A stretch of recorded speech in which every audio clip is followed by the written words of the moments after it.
and beautiful, the custom which brings us together to face our ideals and to be enlightened. Holy and beautiful, the custom which brings us together to give thanks and to be strengthened. Through this quiet hour breathes the worship of ages. Through this quiet hour we hear cathedral music of history. Three unseen guests attend: faith, hope, and love. Let all our hearts prepare a place.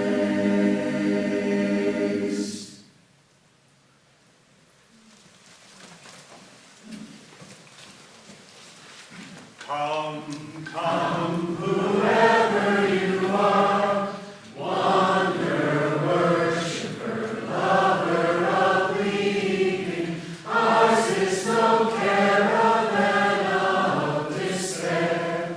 Come, yet again come. Come, whoever you are, wanderer, worshiper, lover of leaving. Ours is no caravan of despair.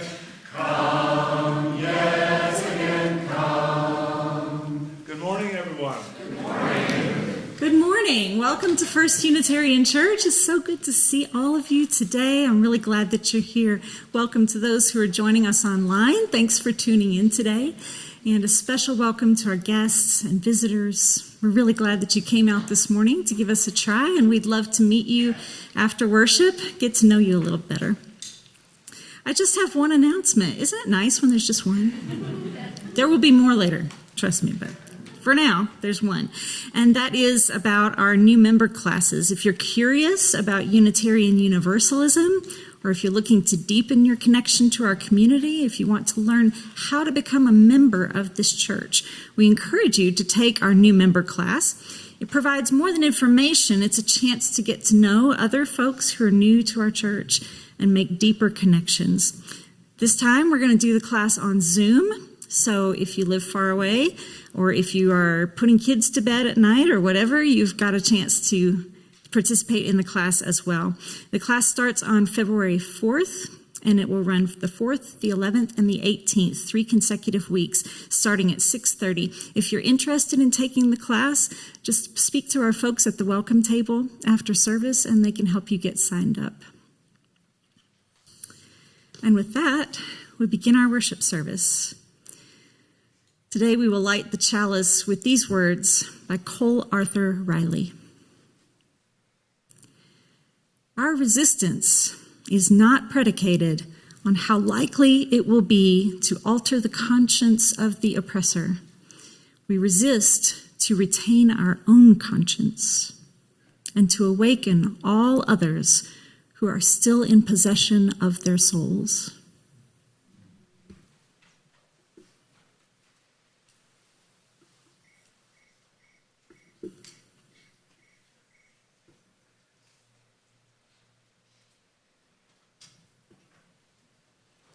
And now I invite you to rise in body or in spirit and join me in singing number 1020. And while you're getting that out, watch the final page. Those repeats are a little weird. Okay, so play between the goalposts. It will be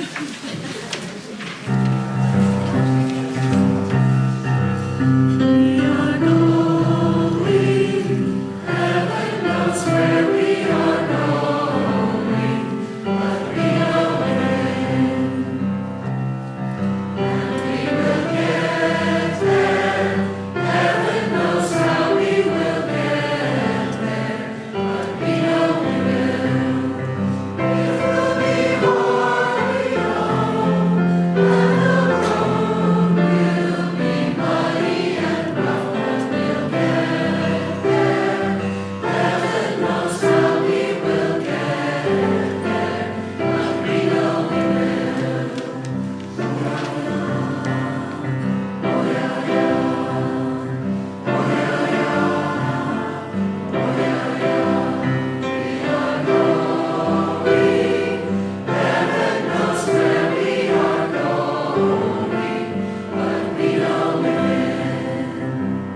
Friends, it's a busy day today, so if you have extra room on your pew, I encourage you to move toward the walls and let these folks come in and sit on your pew. It's wonderful to have such a full house. Yeah, we've got room up front. Yeah, okay, great. We're good for now. Thank you. Thanks, friends. Now I'd like to invite forward our lay minister for today, Jack Markman, who will bring us a message about this month's lay ministry theme of fear.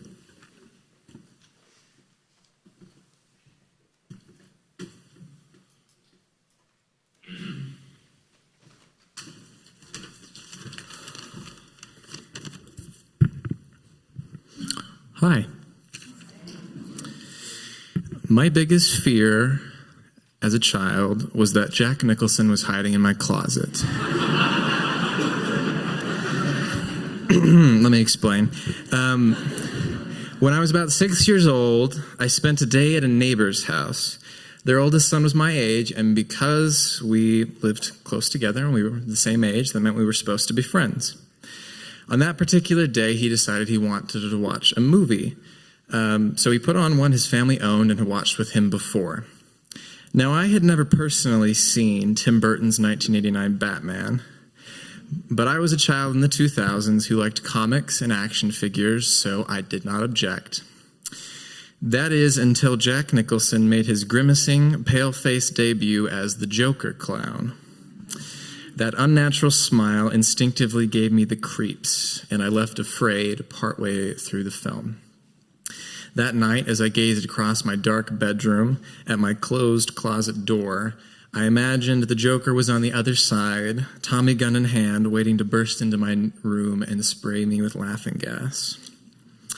The image was too much for this poor 6-year-old.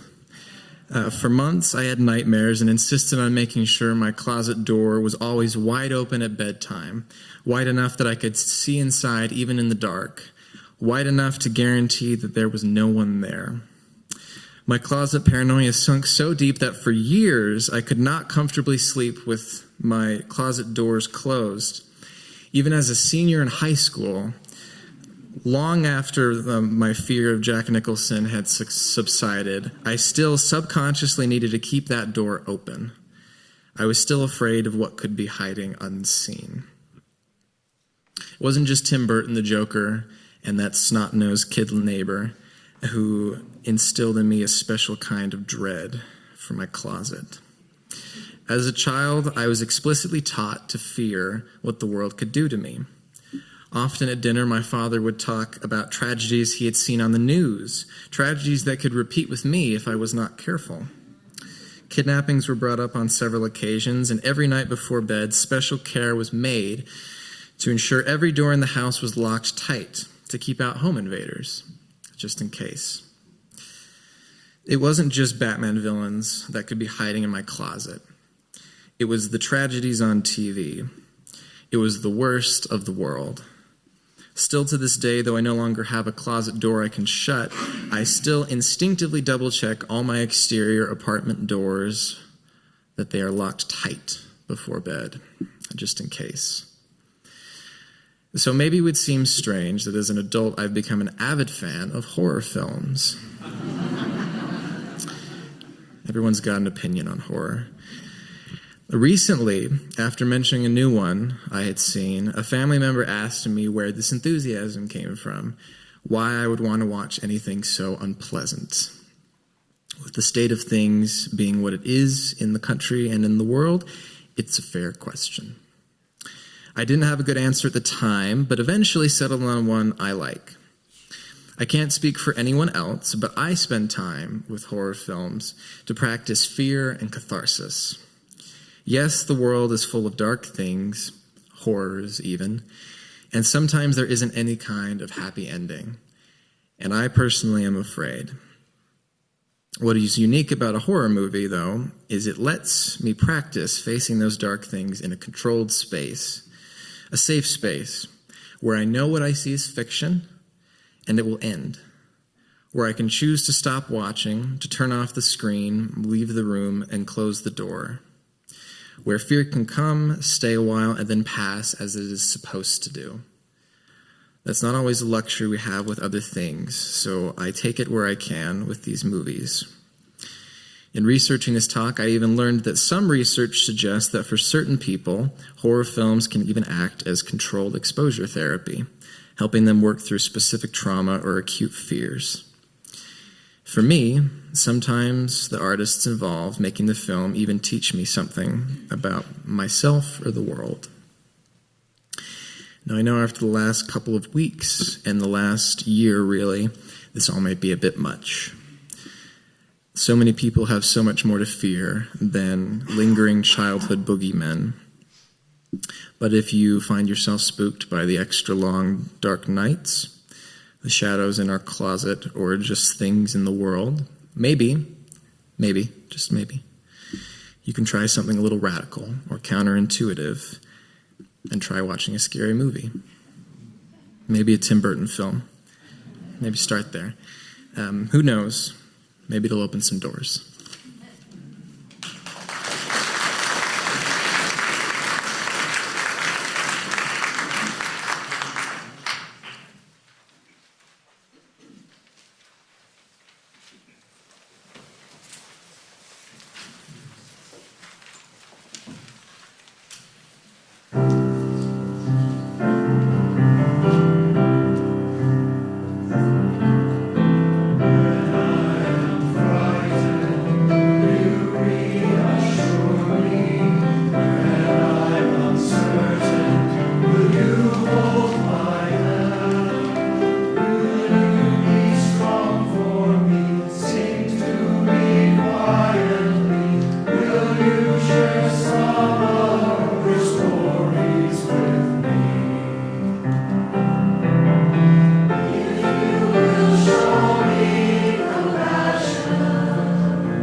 I invite you to join me in a spirit of prayer or meditation as I offer a blessing for you, a beatitude for this moment. Blessed are you who resist, for you shall be the preservers of freedom. Blessed are you who are awake, for you shall see the truth. Blessed are you who keep trusting in others, for you will receive their trust. Blessed are you who are tired, but have time for one more email, one more meeting, one more chant, for you will be remembered for your tenacity. Blessed are you who are overwhelmed, yet keep reading the news to stay informed, for you shall be wise in discernment. Blessed are you who are old, but keep working, for you shall leave an inheritance for those who come after you. Blessed are you who are young, but keep working, even when you aren't sure what will work, for you shall gain wisdom. Blessed are you who are fearless in a moment of crisis, for you shall be a beacon of hope. Blessed are you who are afraid, for you shall be encouraged. Blessed are you who are at risk, but keep showing up, for you shall be surrounded by protection. Blessed are you who are in this for the long haul, for you shall overcome.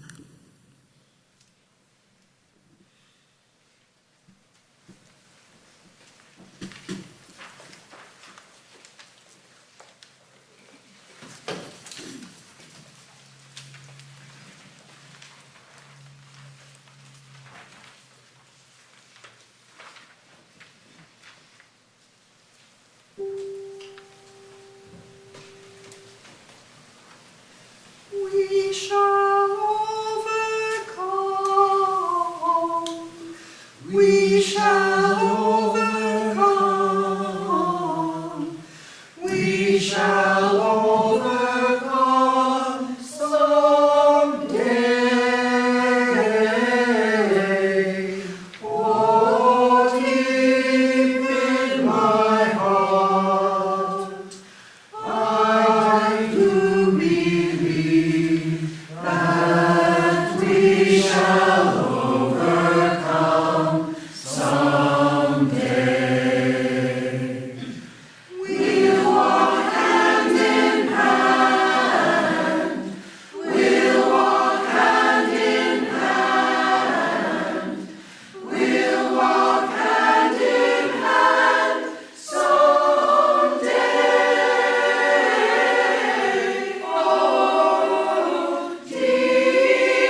of our work for justice be so much easier if we had a choir right behind us saying, "We are not afraid today." Oh, we give thanks. Oh, we give thanks for this precious day. For this precious day. For all gathered here. For all gathered here. And those far away. And those far away. For this time we share. For this time we share. With love and care. With love and care. Oh, we give thanks. Oh, we give thanks for this precious day. For this precious day. Friends, we now take a moment in our service to offer our generosity and our gratitude toward this church that means so much to us all. Please give as generously as you're able, and also take this time to greet one another.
On Friday, I joined several other members of the clergy and about 100 ordinary people in driving way out in the boondocks by the airport to a nondescript warehouse space where, it was rumored, Immigration and Customs Enforcement had an appointment to meet a leasing agent about whether the property could be used to hold thousands of detained migrants.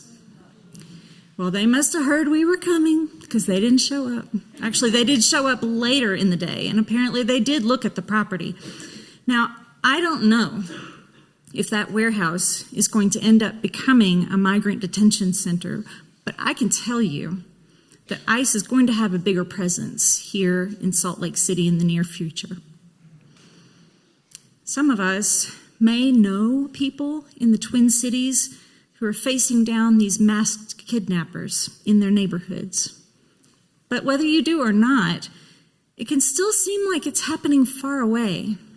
It can feel unreal that it could happen here. It definitely felt unreal watching that video of Renee Good being shot by an ICE agent, watching the video over and over from this angle and that angle, an American citizen being shot at close range during the free exercise of her constitutional rights. But it did happen. And in fact, it wasn't the first time. 11 people have been shot by ICE officers during enforcement operations since September.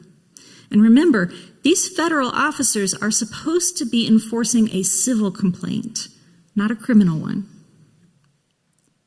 There is no slide toward fascism, y'all. It's here. It's happening now. Thinking about that makes me feel a little panicky. You too? It should make all Americans feel that way. We should all be looking for ways to resist. And the good news is, I think that's happening too. Ordinary people are standing up and saying no. I look at the news footage of people attending marches and rallies, and it's every kind of person, old, young, and in the middle, people of every race and religion, rich people, poor people, all kinds of people. Parents looking out for fellow parents at bus stops and carpool drop-offs. Businesses with the courage to put signs in their windows. People I see on the bus wearing stickers and pins that let me know I'm not alone. The people that I saw out there by the airport, holding signs and stamping their feet in the cold in front of an empty warehouse on Friday morning. When the moment comes for us to do the one thing we can do, even if it's just a small thing, we're showing up to do it. And that's what it takes, at least at first. But if we really want to overturn this, protesting will not be enough. We're going to need bigger actions. But there's good news there too. Americans have already beat back fascism at least once, and we can do it again if we look to history for guidance. Now, so often, when we look to history to understand fascism and fascist regimes, we look first to Germany under Nazism. We may also think of Spain under Franco or Italy under Mussolini, but rarely, if ever, do we look back at ourselves, at the time when parts of our own country were governed by a fascist regime. Reverend Monica, when was the United States ever ruled by a fascist regime? I can't blame you for asking that question. I'm as guilty as anyone for looking straight past America's own fascist period to Nazi Germany. A number of you have taken my class, Resisting Fascism, and you know that most of my videos and examples come from the Nazis. But lately, I've started to realize that I need to go back and revise that material. Because looking to the Nazis is a convenient way to separate ourselves from the horrors of what happened here in the United States during a fascist regime that lasted over 80 years. So convenient that it's a rare American who would name that period as fascism operating in our country. And there's almost nobody left who lived through that period of time. Some who were children or young adults right at the end, but virtually no one left who was an adult and can really remember how terrible it was. Most of us refer to it as Jim Crow. How many of you actually studied the post-Reconstruction era in any great detail in your history classes? A few. Okay, give me a break. I went to school in Alabama. My own history classes taught the Civil War and then skipped ahead to the Great War, the Dust Bowl, the Depression, World War II, the Cold War, and then magically here we are. The effort to erase history in schools is not new. As a result, we are not taught to think of Jim Crow as a fascist era in our history. Most of us associate Jim Crow with drinking fountains and tasteless cartoons, and then we ourselves skip ahead to the good part.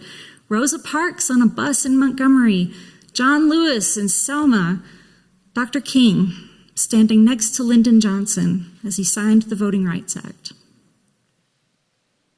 These days, we don't dwell on things like redlining, the systematic exclusion of Black people, not only from neighborhoods, but from generational wealth. We skip over the systematic degradation of adult men who were called boy, who had to step off the sidewalk into the roadway, if need be, to stay out of the way of a white man or risk a public beating. We skip over the lynchings of thousands of men and women and children, many for the most trivial or non-existent of complaints. These terrors weren't just the result of bad attitudes on the part of a handful of people. They were the result of laws that restricted people to the lowest rungs of society on the basis of the color of their skin. These laws were justified by so-called race science, a non-science based on completely fake evidence of immutable differences among groups of people, implying a natural hierarchy with white people at the top. In my class on resisting fascism, we study the work of Dr. Jason Stanley, who's written a very popular book about 10 tactics of a fascist regime. Not all 10 tactics have to be present to indicate fascism, as Dr. Stanley says, but when you see several of them appearing together, clumping together in the same place, you have to start worrying. So let's think about Jim Crow. A mythic past in which the dominant group was in control, check. Propaganda, in which the subordinate group is deemed to be a threat to the majority in power. Can anybody say Birth of a Nation? Hierarchy, victimhood, check, check. Law and order, in which minority groups are considered law-abiding only as long as they accept their subservient role, and the leaders are not subject to the same laws. Sexual anxiety, the idea that they're coming for your women and children. Yes. Forced labor for the supposedly lazy underclass. Well, we've hit 7 out of 10 right there. We need to be thinking about Jim Crow as an American period of fascism for a couple of important reasons. For one, the Jim Crow laws, in addition to the Immigration Act of 1921 and the genocide of Native Americans, were the biggest inspiration for the Nazi racial programs. New Yorker columnist Alex Ross writes, "The Nazis idolized many aspects of American society: the cult of sport, Hollywood production values, the mythology of the frontier. From boyhood on, Hitler devoured the westerns of the popular German novelist Karl May. In Mein Kampf, Hitler praises America as the one state that has made progress toward a primarily racial conception of citizenship by excluding certain races from naturalization. When he spoke of Lebensraum, the German drive for living space in Eastern Europe, he often had America in mind." Why don't we talk about Jim Crow as a fascist time period? Perhaps because thinking of ourselves as having anything to do with Nazism, much less having inspired it, is just beyond comprehension. In his book, Hitler's American Model, James Q. Whitman writes that we think of the crimes of the Third Reich as the nefandum, the unspeakable descent into what we call radical evil. In order to think of ourselves as good people, we need to locate that ultimate evil outside ourselves. But Whitman writes that only by stripping away the national regalia of evil and comprehending its essential human form do we have any hope of vanquishing it. We need, in other words, to understand that any country is capable of falling under fascist control and doing the unspeakable. And that, in fact, we ourselves are not only immune, but have been world leaders in this regard. The second reason that we need to understand Jim Crow as a fascist regime in America is that it reminds us that Americans have defeated this before, and we can do it again. In 1967, Dr. Martin Luther King Jr. realized the movement he was leading was at a crucial turning point. The nonviolent action movement had secured historic gains, including the Civil Rights Act and the Voting Rights Act. He wondered what the people should do with this momentum they had gained, with the hard-won rights of equality before the law and especially the vote. How might Black folks shape their society with these powers? At the same time, civil rights for people of color was not the only issue roiling America's conscience. The movements for women's rights and gay rights and the growing protests against the Vietnam War were all jostling for space in the American imagination. And there was a deepening fracture in his own movement between the nonviolent protesters aligned with the churches and the new Black Power movement, advocating for a separatist approach to living in American society. And Dr. King was aware that another issue was rumbling deep underneath these culture war issues: poverty. Centuries of oppression had left many Black folks in poverty, especially in the South and the working class North. But poverty was affecting white folks in Appalachia too, and immigrants.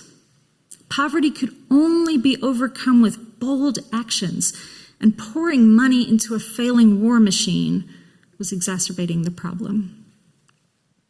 The divisions in the protest movement were affecting it too. Dr. King had been deeply affected by the Watts Uprising in 1965, in which Black people responded to police brutality with an explosion of violence. Such events raised attention, but is that all they could achieve? And worse, Dr. King believed that there were still, in his words, unrepentant segregationists who have declared that democracy is not worth having if it involved equality. The goal is the total reversal of all reforms, with reestablishment of naked oppression and, if need be, a native form of fascism. Prophetic, right? Dr. King, his wife, Coretta, and a few key staffers escaped to Jamaica for 4 weeks in a place with no phone. Sounds amazing, right? And Dr. King wrote what would be his last book. Where do we go from here? Chaos or community? In this book, he offers hope for a movement at a crossroads, but not with his usual uplifting words of inspiration. Instead, it is a strategic vision of a community unified across lines of race, class, and gender to work for the eradication of poverty and an end to war. Our nettlesome task, he said, is to discover how to organize our strength into compelling power so that the government cannot elude our demands. He identified 3 pillars on which to establish forward movement: labor, purchasing power, and politics. Unions would engage in labor stoppage, and the community would undertake elaborate boycotts supported by mutual aid in communities. Floods of newly registered voters in cities across the country meant a real opportunity to shake up the political status quo. The civil rights movement had never been about mere protest. It needed to flex its muscles and demonstrate real power if it wanted to make lasting change. This is where the civil rights movement stands today, he wrote. We will err and falter as long as we climb the unfamiliar slopes of steep mountains, but there is no alternative, well-trod path. Unfortunately, we also face an unfamiliar path today. The situation is different for us. Unions are at their lowest point in generations. The electorate has a slimmer number of independent voters than ever before, and huge corporations have eaten up so many small businesses that it can be hard to hurt them economically. There is for us no well-trod level path either. And yet, the same 3 pillars are available to us. We are starting to see what it can look like for us to support our immigrant neighbors with robust mutual aid when they stay home from work to avoid getting caught up in a raid. We have seen the damage we can do to a big box store like Target, or a television network like ABC, or a service like Spotify when they comply too easily with the regime's undemocratic demands. And lawmakers, faced with a truly bone-chilling midterm election, have no choice but to listen carefully to their constituents and change their course or risk losing their seats. Looking back to the movement led by Dr. King and others, we are reminded that marching in the streets is never enough. We must consider the many ways we can take nonviolent action to build power, compelling power, so that the government cannot elude our demands. In that same year, 1967, Dr. King made his famous address at the Riverside Church in New York City. The words of that sermon cemented his place in history as a political radical. People forget about that now. He wasn't well liked in 1967. In fact, almost 75% of Americans reported disapproving of him in that year. He wasn't alone. The movements for women's rights, gay rights, and against the Vietnam War were reviled just as broadly. In his Riverside sermon, Dr. King spoke about the poisoning of the American soul and called for a revolution of values, a new clarity about what was truly important to the nation. Was it more important to be respectable or to be ethical, to rise up for what is right? Could Dr. King have imagined the sickness of the American soul today? Oh yes, I think he could have. He knew more than anyone that America had never been what it claimed to be.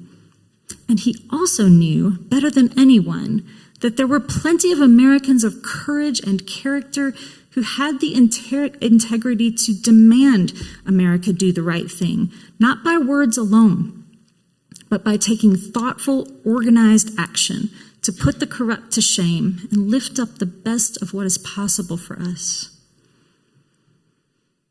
It may feel to us like the tides of fascism are swelling over the walls now, that we won't be able to hold back the waves as they overtake our democracy. But people are rising up to say no.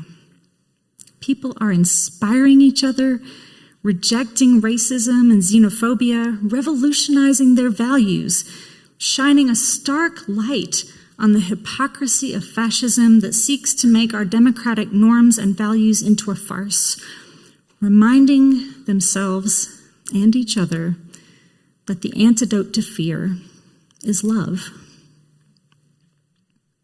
So take heart, friends. What you are doing matters.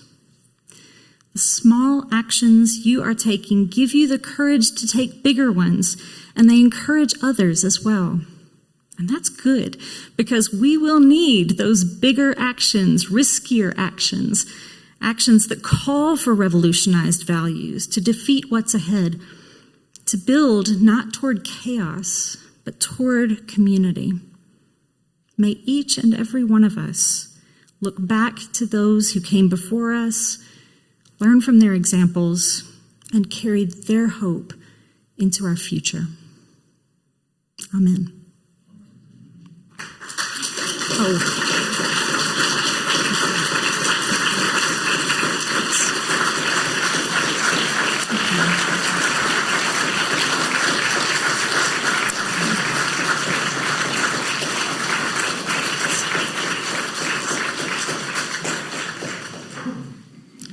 invite you to join me once more by rising and singing number 1017.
close our service today with these words by my colleague, the Reverend Wayne Arneson. Take courage, friends. The way is often hard, the path is never clear, and the stakes are very high. Take courage, for deep down there is another truth.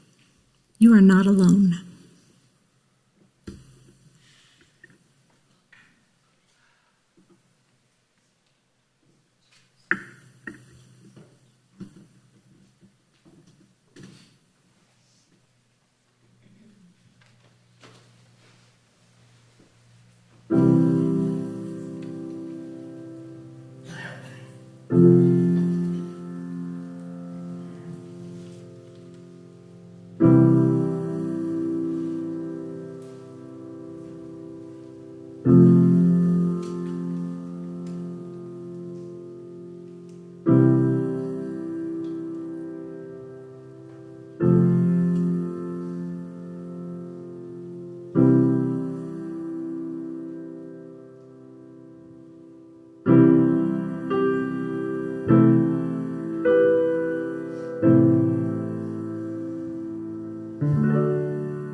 Friends, thank you so much for being here today.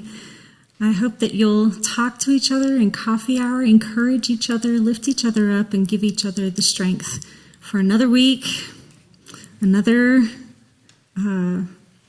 chance. And I'm just really glad you're here. Sorry, I put all my words on the page and now I'm speechless. Anyway, thank you and have a great week.